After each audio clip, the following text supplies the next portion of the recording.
All right, guys, as promised, I'm lucky enough to be joined by the amazing host of the Locked On Pistons podcast, Ku Kahil.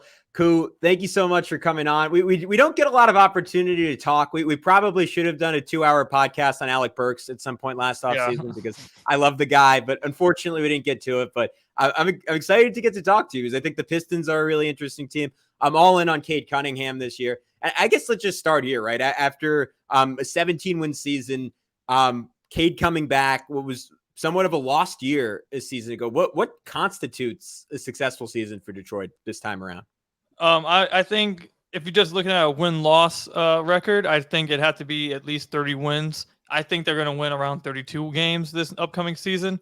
But I think if you're just looking from how many games do they have to win to have a successful season, I'd say at least 30. They won 17 games last year. Expecting them to jump to 40, that's tough to do. Unless you are like the Boston Celtics in 2008, whatever, and you add 2 stars to it. Like, yeah, if you do something like that, you can have it happen. But it's hard to do that. So just win-loss, 30 games. But outside of that, looking at more just players specifically, seeing if Cade is that dude. Everyone in Detroit believes he is. I believe he is. He's getting a lot of hype this offseason. But obviously, just maintaining the development of Cade and seeing how the pieces around Cade fit with them. Asar Thompson, Jalen Duren, and Jaden Ivey. If all those guys play well together and they vibe together, I think Pistons fans will feel pretty good about the season at the end of the year. This was something we were getting into with Philip Rossman-Reich on the Locked On Magic podcast, where I think the Knicks are in this interesting position where they're, I don't know if pseudo contenders is either insulting or maybe too much of a compliment, but that's kind of where I would put them, right? They're on the back end of contention. Like maybe if everything broke right, they could make the conference finals. Maybe if everything broke really right and they made a trade, they could make the NBA finals, but no one really considers them legit NBA championship candidates. And maybe they're a year away from that. Maybe they're a star move away from that. But because they're kind of in that limbo, they have to consider their teams at the forefront, which is the Celtics, the Bucks, the Nuggets, obviously, and they have to kind of consider the teams on the way up. And I think the Pistons are one of them. And I think Cade Cunningham, as we'll get into in this podcast, is a guy who, if he hits his ceiling, potentially puts them in that type of conversation. But I guess I'm curious what the timeline is going to look like in Detroit, because we saw out West teams like, the Rockets in particular are the first that come to my mind that really struggled last year and have kind of been in this perpetual cycle of rebuilding, similar to the Pistons, make all-in moves. I don't think Detroit felt the need to do that just because they didn't get a full year with Cade last year and they didn't really get an opportunity to explore what all these young guys look like in the context of having their fulcrum. I guess I say all that to say, like, what is the level of urgency for Detroit? Let's just say they make that jump to 30 wins this year. Next offseason is say, all right, we are going to make an even bigger jump and we're going to capitalize on having Cade on this relatively small contract compared to what he's going to get down the road. And we kind of want to be good quickly because we feel like we have a guy who's deserving of that. I think a lot of fans would probably tell you there's a lot of urgency to be good this year. I don't think there is that big of pressure to be like a play-in team. I don't think there is. I think if there was, you would have seen them do more in the offseason. The Rockets and the Pistons both were some of the teams with the most cap space in free agency this past year. And like you said, the Rockets decided to go in and make all-in win moves. And the Pistons used Joe Harris to absorb $23 million of the cap space and then got Monty Morris. That was all they did. And then obviously they drafted 2 kids in Asar Thompson and Marcus Sasser. So it's not like they did anything. They didn't really, they kind of kicked the can down the road a little bit. They have a lot of expiring contracts, Monty Morris, Alec Burks, like I mentioned, Joe Harris. They have Bojan Bogdanovic, who has a second-year non-guarantee on his contract, so it might as well be an aspiring contract. So it seems like a lot of things are being positioned for next year and years down the line for them to make a move at some point that really launches them. But this year, I don't think there's really any pressure or urgency to be great. I don't think they can win 23 games or anything. Like if they were like the worst team in the league again, something terribly went wrong. And then we're talking about some pressure happening. Because then the only way I can see them being the worst team in the league is if like Cade isn't that dude. He's not who everyone thinks he is, or he gets hurt again. And everything else just goes south. There's no reason this team should be the worst team in the league. Doesn't mean they have to be playing, but they have to be somewhere between like playing and not worst team in the NBA. So as long as they don't hit that, as long as they stay in that range, I think they'll be fine and they'll start. I think it's interesting because they might make a move at the trade deadline, and I think that's probably what I'm watching for most this year. But as far as urgency this year, I don't think there's much. This was something you brought up to me pre-show, and it was kind of interesting because when I'm obviously we're on Giannis watch here on Locked On Knicks, and maybe the entire NBA and the entirety of the Locked On podcast network, even some of the NFL ones are on Giannis watch in perpetuity. And when you think of the teams that are going to be the Knicks' main competition, like my mind jumps to the Heat, to the Lakers in terms of big names, and then in terms of assets, I think, well, if the Thunder want to just blow everyone out of the water, they're going to be the team to do it. And I don't know, I'm curious to get your opinion on that, if Detroit is necessarily thinking that big right now, but you're almost a year away from, again, and it's such a big if, because I think all of these conversations are contingent, like on Cade not just being good, but looking like someone who is going to be a perennial top 10 player in the NBA. And I think based on what we thought of him coming out of college and what we've kind of heard coming out of like the US camp this summer and everything about his recovery, like that's not, maybe it's not a certainty, but it's not also not a crazy thing to think. And I think if he showed that ability, all of a sudden, if you're in the Pistons front office, you kind of have to be thinking like, all right, how can we jump on this quickly? Like, do you think Detroit is going to try and get into those conversations? And where do you think they rank in terms of like, I don't even want to say smaller market teams, but like the non like LA, Miami, Knicks markets in terms of like, all right, we're just going to overwhelm a team with assets? I don't know if they'll be in contention for guys like Giannis. I think they're probably going to be in contention for guys right behind the tier of Giannis. Now, obviously, if they could get Giannis, that would be fantastic. I mean, who wouldn't want Giannis on their team? But yeah, I don't think the Pistons are going to be able to get, not only do I think they're not going to be able to get a guy like Giannis, I also don't think Giannis would want to come to Detroit. I know Giannis has been like over the last 2 years, he's just been saying any team out. Like a few years ago, it was Chicago. He has that quote. It was like, he was like, maybe I play for Chicago. Like I have a few friends. I have a few friends in Chicago, and every time the Bulls come up, they just play the clip we'd be in some Xbox parties and they'd be playing the clip all the time. Maybe I play for Chicago. So who knows? Maybe he plays for Detroit, but yeah, I don't think they're going to be going at the Giannis, but I do think they're going to be after a trade eventually for a star. I think the Pistons, I don't think they're above like the Thunder, because the Thunder have like every pick possible for like the next 10 years, and they have good young players. But it's actually interesting. The Knicks own the Pistons' first round pick. It's protected, so they don't own it completely. But they own it, so it makes it hard for the Pistons to trade their first round picks. Now, I've said this on the podcast before. Maybe the Pistons do some kind of trade with the Knicks to where they get the Knicks to agree to just take the first round pick this year and let go of the protections long term. So then the Pistons can start packaging like their 25, 26, 27, 28, whatever. Because right now it's hard to do so with it protected. I think that's something that might happen if they really want to move in with the trade. But let's say if they were able to do that and take the protections off and start packaging future first round picks, I mean, I don't know, a few first round picks and then a combination of like a Jaden Ivey or a Jalen Duren or a Sar Thompson with some of the expiring contracts of Bojan, Alec Burks, Monty Morris, Joe Harris to fill in salary. I think that's a pretty good package. It's just a matter of who the Pistons would be willing to give up, if they're willing to give up part of their young core to go make this move. I think Pistons fans don't want to hear that because they love their young core. They love their homegrown guys.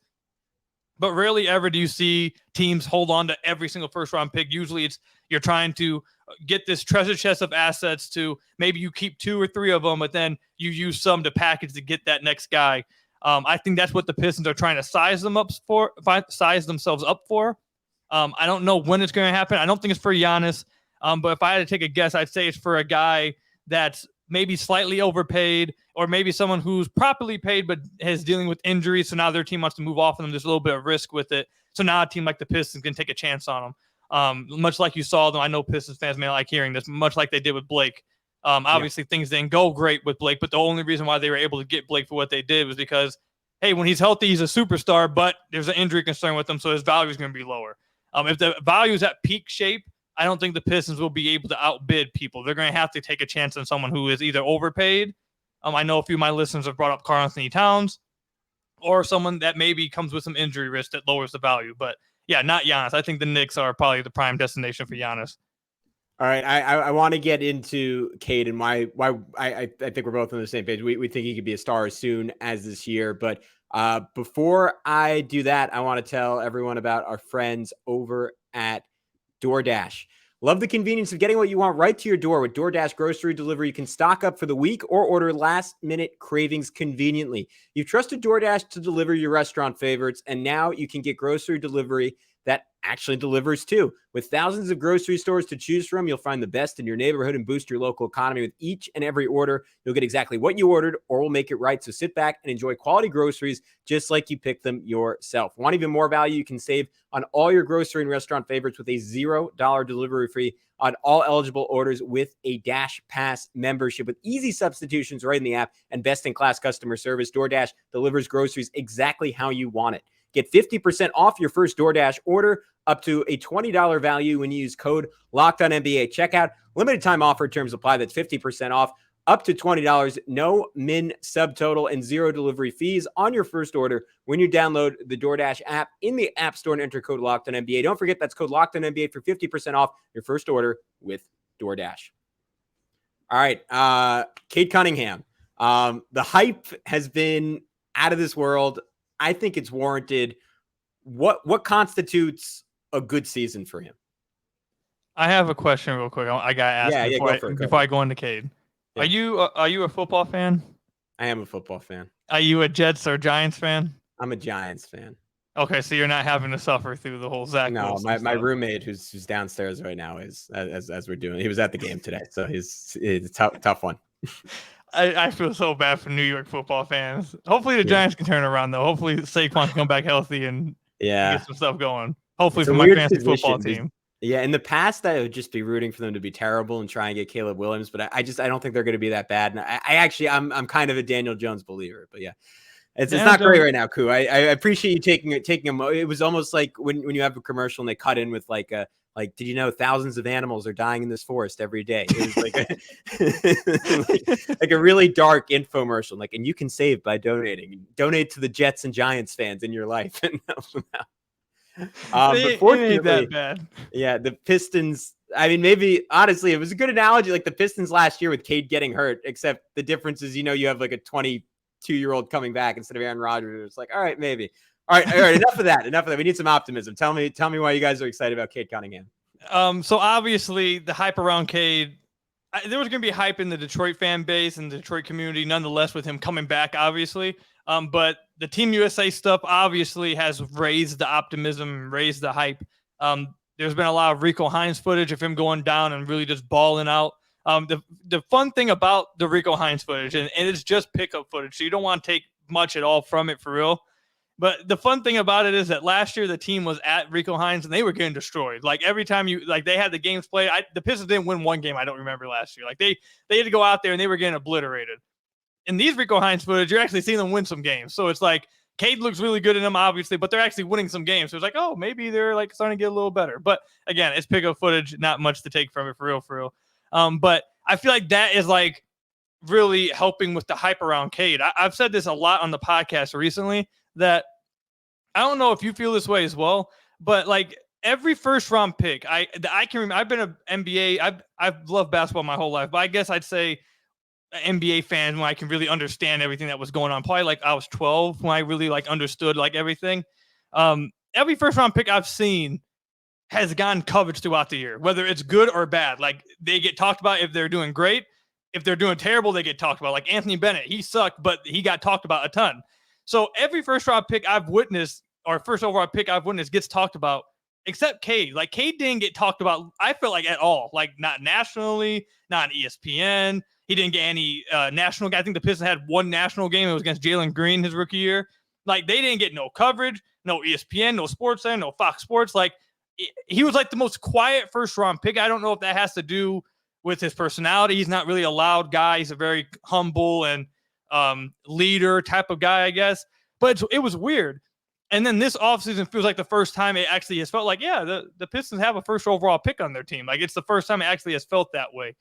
So I feel like that's what's really making all the hype, because it's not just coming from Detroit now.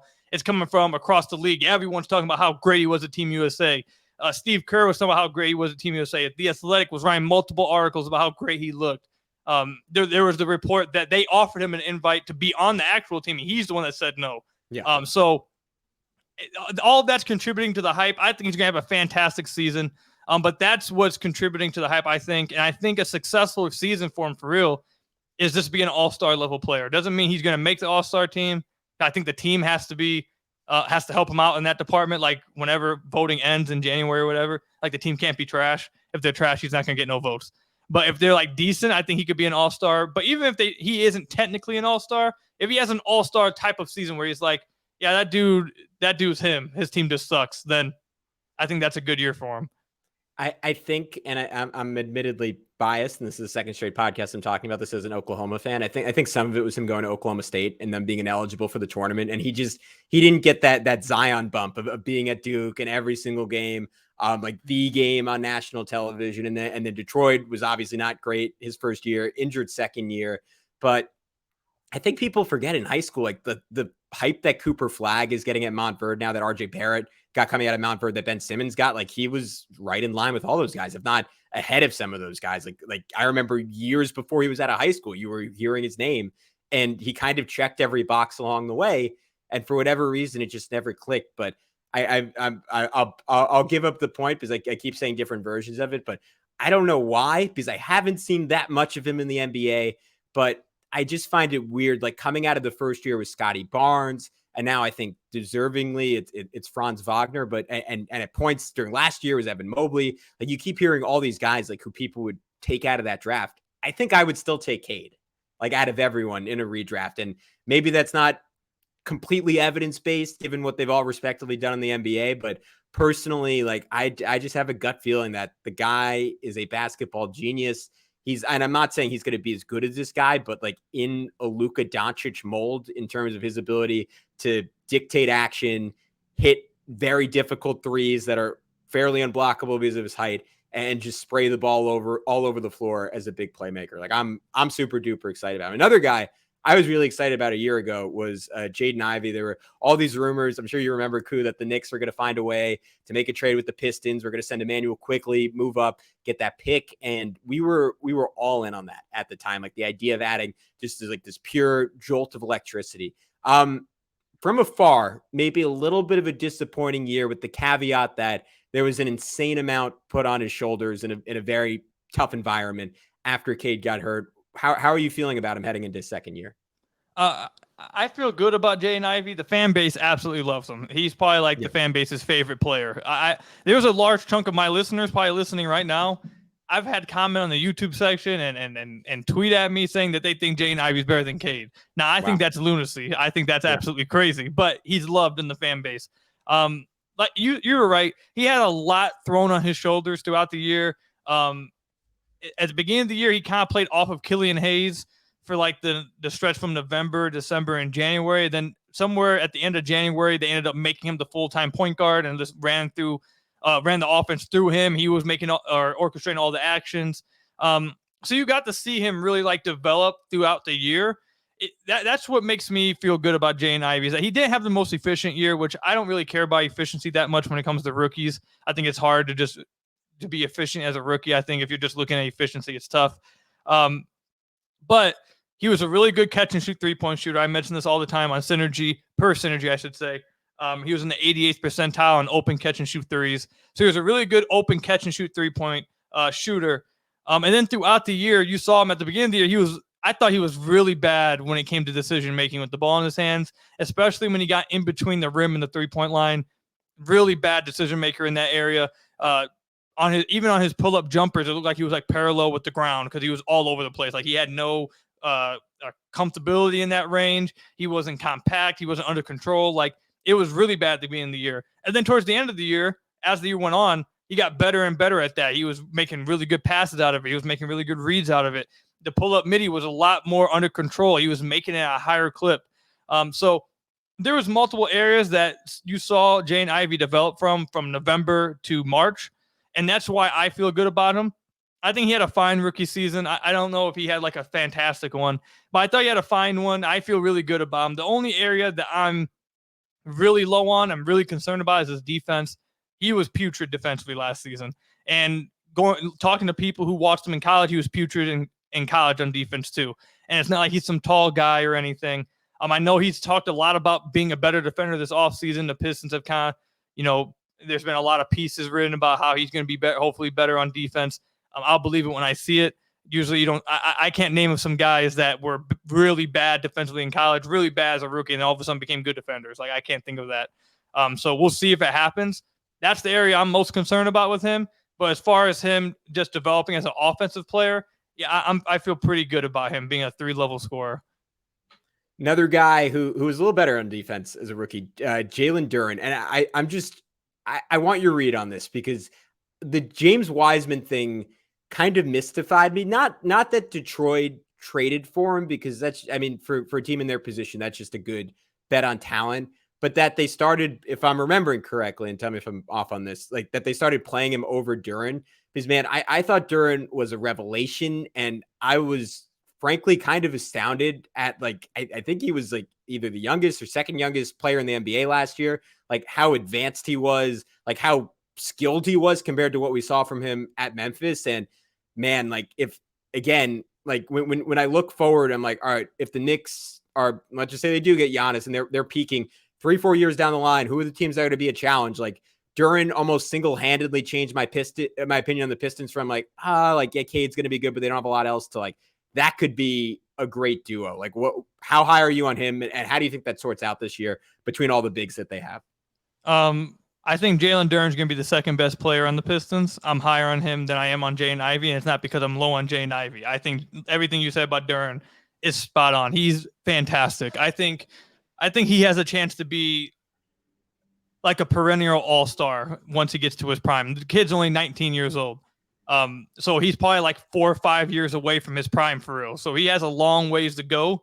But once he reaches his prime, he's going to be fantastic. This is a dude who is a really good passer for his position. The Pistons, I'm going to assume, are going to run a lot of their actions through him at the hub or at the high post with dribble handoffs, because he's a really good passer on dribble backdoor cuts. You even saw him at the times when they did run Duren and Wiseman together, him throw lobs to Duren, or him throw lobs to Wiseman, I should say, on rolls of the basket. Even just in a spaced out floor in a 4-out, 1-in offense, they run the pick and roll. He makes the short roll read routinely, very quickly, processes the defenses very quickly. Big body, extremely athletic, tries to dunk everything he possibly can around the rim. If he has the chance to dunk it, he's going to. And if he doesn't dunk it, it's probably because you're fouling him. So it's like, I'm really high on Jalen Duren. I think he's going to be absolutely fantastic. The James Wiseman stuff, it was a little frustrating this past season. There's no reason to be concerned about him playing over Duren anymore. I think that was just at the end of the year, Duren got like a couple small injuries, so they just started to play Wiseman over him and started sitting Duren for some games. So I think Duren missed a few games at the end of the year too. But even then, they started to try to play them together at the end of last season too. That was awful. If they start playing the two big stuff, then that will be a reason why they're the worst team in the NBA again. Like that will be a reason for why. I'm not too high on James Wiseman. I think it was a good. I don't even know if I can say I think it's a good bet. I understand why those in the front office would think that this was a good bet. You're not going to resign Sadiq Bey. He was causing problems on the offense because of how selfish he was or how he wasn't able to read defenses. He just wasn't a fit. You weren't going to re-sign him. So you're going to flip him to the deadline for another guy who's maybe been a disappointment, but you were really high on coming out the draft. Get him, see if he can be something. I get it. Overall, like the idea of it, I get it. But James Wiseman, we'll see how he does this year. He just was not very good for the Pistons at the end of last season. He put up a lot of box score numbers. So I know a lot of people think he had to find half of the year with or 20 games with the Pistons, but like on-off defensive rating, he had the worst by 3 points. That was like, he was by far the worst defender on the Pistons last season. And then offensively, there's really a black hole, doesn't really pass the ball at all. And I'll put some of that on the coaching staff as well. They didn't really know how to use them. So maybe he was just wandering in space because they didn't know how to use them. So we'll see how it goes this year. All in all, I'm not worried at all about Wiseman taking any minutes from Duren. But yeah, I think Duren's going to be pretty good. And I think he'll probably be their second best player this season simply because Cade's coming back and that's going to be his pick and roll threat. And Cade is at the second half of his rookie season when they got Bagley to be his role threat. he took off. First half of the year, he didn't have a roll threat at all. His roll threat was Isaiah Stewart, and Isaiah Stewart struggles to catch the ball, struggles to finish around the rim. Marvin Bagley, though, if there's one thing he is good at, finishing around the basket, catching lobs, and Cade took off. So, yeah, I think Jalen Duren's going to have a great year. Another guy who I think there's a world where if Ivy doesn't develop, like this is the long-term third banana in Detroit. And it's Ausar Thompson, who seems like he has maybe more of the star role player qualities to fit in. And when I say star role players, I'm thinking like Andre Iguodala mold of guy in the best case scenario, but someone who's going to fill in gaps defensively, going to be able to guard multiple positions is going to be, I mean, as long as Ivy's there, those two are going to be terrors in transition. I think my only concern with the pick was how well is he going to shoot it? And obviously out of the two brothers, he was the better shooter. But if I'm looking at, to your point, Cade and Jalen Duren as my two guys, like these are my all-stars. This is my pick and roll combo, hopefully for the next 12 to 15 years. I want as many complementary pieces that can just shoot the lights out of the ball around them. And Ivy, that's to your point, like maybe there's some positive signs there. Still a question. Ausar, kind of the same thing. Is that what you're looking at in terms of a successful rookie year for him? Just the ability to make those open threes, or what do you want out of him in year one? So before the draft, Ausar Thompson's who I wanted the Pistons to draft. I picked him in the Locked On mock draft, and was the Locked On draft people were not very pleased with my pick, but the Pistons ended up proving me right a little bit with picking him. So I like to gloat about that a little bit. But I love Ausar. I think Ausar is, like you mentioned, he's going to be a star role player. I actually think he could be even better than that. But I think that's probably what he'll be like for the early part of his career, is just like a good role player kind of guy. So I don't think his rookie season he's going to need to be a three-point shooter. I don't think that's where he's going to make what needs to happen for him to have a good year. I just need him to be I say this all the time on the podcast. There's a difference between a non-shooter and a guy who just can't hit enough open threes. A guy who is a non-shooter and just won't even take the threes affects your spacing and affects gravity way worse than a guy who will shoot the threes but just won't make them enough at a high enough clip. So, like, for example, Hamidou Diallo was on the Pistons last season. He just did not take threes, and it destroyed their spacing. If you have a guy who can even like 30%, that it's not a high percent, but you just simply taking the threes affects spacing in different ways. So I just need him to not be a non-shooter and take the open ones, which I think he will. But what will be a good year for Ausar is just coming in and being a good defender off the top. Not many rookies are good defenders out the gate, so it's going to be hard for him to do. I'm one of the rookies that were a good defender right out the gate, like Herb Jones in New Orleans. He was really good out the gate, but it's rare when it happens. I think Ausar has the chance to be one of those rare guys because of his tools defensively. He was a really good defender in OTE. In the Rico Hines footage, he's clamping dudes up. Again, his pickup footage don't take much from it, but that was one of the things about him coming into the draft, is that he's going to be the Pistons' best defender on the wing, point of attack, weak side. You even saw it in Summer League. He was clamping dudes in Summer League. And it's not just on ball as well. He's a very smart player too. He's made incredible rotations off ball, played passing lanes really well, rotated, and he's going to be a crazy weak side rim protector, I think, as well. So I think him just showing his versatility defensively will be what decides how successful he is going to be his rookie season. When it comes to offensively, this is a fight that I'm constantly having with myself about what the Pistons should do offensively with Cade. Because on one hand, my favorite game from Cade is a game against Utah Jazz, his rookie season. I believe it was January 7th. And it was a game Dwayne Casey missed. Rex Kalamian took over as head coach. And in the second half, they went 5 out. They realized Rudy Gobert was killing them around the rim. And they were like, you know what? We're just going to put a stretch big at the 5. We're going to let Cade search out his mismatch, and we're going to see what happens. And Cade ended up having like 23 points and 7 assists in the second half, and the Pistons won the game. Dominated. It was just, he just completely dominated them. He just hunted out his mismatch, got to the rim every time, kicked out when he needed to. It was really bad what he was doing to the Utah Jazz. Unfortunately, you didn't see that very often the rest of the year, and you didn't see it at all last season. So part of me really wants them to just do that, to really buy into some of his heliocentric abilities. But then also the other fight is, like Troy Weaver mentioned after drafting Ausar Thompson, like Ausar Thompson mentioned after drafting Ausar Thompson, or after he was drafted by the Pistons, is that the NBA is moving towards having multiple ball handlers in your lineup. And you see that across all the great teams in the NBA that can guys who can attack off the catch, attack gaps, make the right decision, drive and kick, and then another guy drive and kick, just routinely over and over attack gaps. You see it with the Denver Nuggets, the Boston Celtics, the Miami Heat. Really, all the good teams seem to have multiple ball handlers now that can attack gaps and make the right decision. And I think that's something Ausar's great at. So it's going to be interesting to see how it actually works. I think it's going to take some creativity to make it work. I see where the Pistons are going. I understand why they're looking at the multiple ball handlers. I'm not saying it won't work either. Plenty of NBA teams are showing that it can. It's just very tempting for me to look at and be like, my God, if Cade just was like given spacing and just let him get the mismatch, what kind of numbers he could put up. But like, I don't know. I think Ausar's going to have a good rookie season though, overall, to get back to what I was saying. I think it's a great point, because I think what's exciting to me about Cade and what was exciting about him coming out of college is, like, I talked about him being in that Luka mold. Like, I think Luka almost needs to play that way, and hope, if you're Dallas, you kind of hope over his career, like, all right, can he peel that back 10%?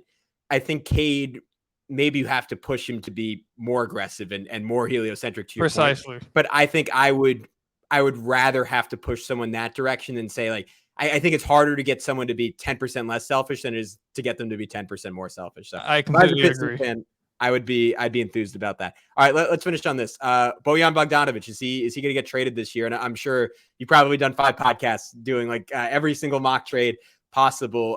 Where do you think he eventually ends up? I think it was Bleacher Report. We see the Knicks thrown out there every once in a while. I personally don't think it makes any sense, just because there's not, like, he would be helpful to their offense, but there's not an obvious rotation spot for him unless you just swapped him and RJ Barrett. And I don't see that being something the Knicks are particularly inclined to do. Maybe if Detroit said, we'll totally unprotect our pick and we'll do that, and the Knicks would have been like, all right, sure. It would make the Knicks a better team today. I think it would be too short-sighted of a move for one. That wouldn't make them a championship type team. But where do you think he ultimately ends up? Or do you think Detroit just says, hey, we want to be better this year. He's a really good player. We're going to keep him. We need the shooting. Well, I've been saying to trade Bojan for ever since they got him. I thought they should have traded him last season. I thought they should have traded him at the deadline. I thought they should have traded him in the offseason. I thought they should have traded him on the draft night. With that said, they have not traded him yet, so now it's making me think maybe they just don't trade him now at all. There was rumors that there was a framework of a trade being made that was going to send him and Killian Hayes to Dallas. That eventually fell through. So it doesn't sound like the Pistons are just keeping him off the table, but they have a high asking price. So I still think he's going to get traded. It just makes too much sense to get assets while you can in a season that you're just not going to make the playoffs. Like, if you're not going to make the playoffs at the deadline, I can see them selling off some guys and getting whatever assets they can that will help them moving forward, or maybe help them make a move in the offseason. Or maybe they make their move that they were going to do in the offseason at the deadline. Maybe they make some big trade at the deadline. I can see that happening too. I don't think he'd end up in New York because of the reasons you suggested, although I think getting back the first-round pick and getting the protections off of it could be enticing, but not enough for a Bojan, I don't think, especially based on what the Pistons are trying to value him at. I don't think he's as valuable as the Pistons are making it out to be. He's one of the best shooters in the entire NBA this past season. He probably had his best scoring season overall this past season. Incredible efficiency, really good offense. Actually, just incredible offensive play. I won't sell him short. He's an incredible offensive player. But at this point, defensively, he's not very good. And I with him getting older, I don't see him getting better on that end either. So it's tougher to really see how that's when he eventually does get traded. I'm interested to see how he plays for a winning team, because I want to see how they hide him defensively, because he is pretty bad defensively now. So that's what I'm looking forward to seeing if they do trade him. But if I had to take a guess, I do think they do probably trade him. If I had to take a guess for a team,